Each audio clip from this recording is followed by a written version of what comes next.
तो प्रधानमंत्री मोदी और उद्धव ठाकरे की 30 मिनट की अकेले में मुलाकात के बाद अब कई राजनीतिक सवाल उठने लगे। उधर दिल्ली में प्रधानमंत्री नरेंद्र मोदी और महाराष्ट्र के सीएम की मुलाकात के बाद राजनीतिक कयासों का सिलसिला भी शुरू हुआ है। इस मुलाकात को लेकर आज सामना में लेख छपा है। सामना ने कहा है कि सत्ता में एक साथ नहीं, इसका मतलब रिश्ता टूट गया, ऐसा नहीं होता है।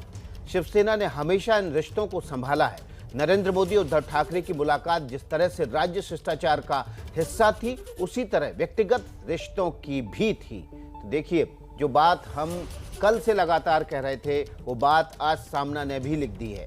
प्रधानमंत्री नरेंद्र मोदी और उद्धव ठाकरे के रिश्ते बेहद मधुर हैं। उनके संबंध आपस में बहुत अच्छे हैं। दोनों के रिश्तों को लेकर कल खुद उद्धव ठाकरे ने भी ये कहा था कि उनका रिश्ता है, व्यक्तिगत रिश्ता है, इसलिए वो मिले थे, अकेले में मिले थे, व्यक्तिगत रूप से मिले थे। लेकिन अगर वो व्यक्तिगत रूप से मिलते हैं तो इसमें गलत भी क्या है। मृत्युंजय सिंह हमारे साथ मुंबई से सीधे जुड़ गए। मृत्युंजय, आज सामना के जो सुर हैं वो कल की मुलाकात के बाद काफ़ी बदले हुए।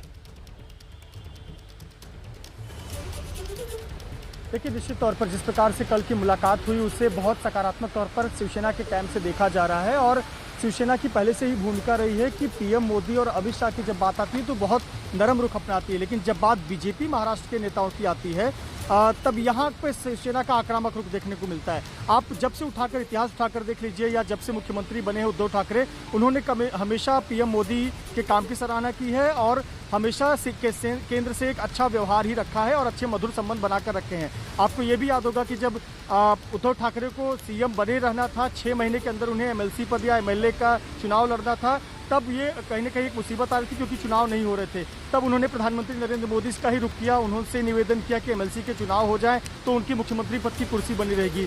और देखिए, प्रधानमंत्री नरेंद्र मोदी से मिलने के बाद में एमएलसी का चुनाव हुआ था और एमएलसी के तौर पर उद्धव ठाकरे चुनकर आए और मुख्यमंत्री आज भी काबिज हैं। तो कहीं ना कहीं शिवसेना की एक पॉलिसी हमेशा रही है कि सेंटर के साथ में या सेंटर के जो बीजेपी के नेता हैं, बड़े नेता हैं, पीएम मोदी हो, अमित शाह, उनसे मधुर संबंध बनाकर रखना है।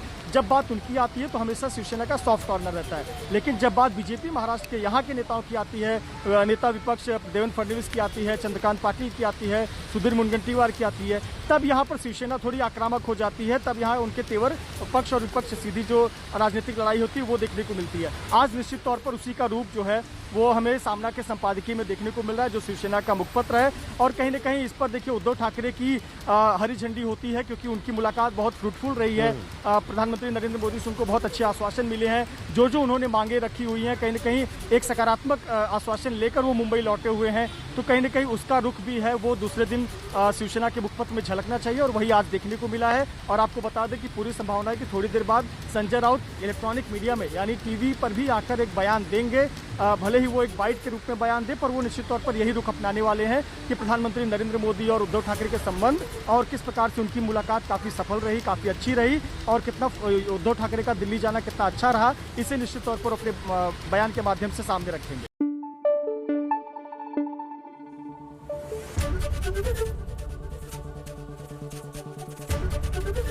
एबीपी न्यूज आपको रखे आगे।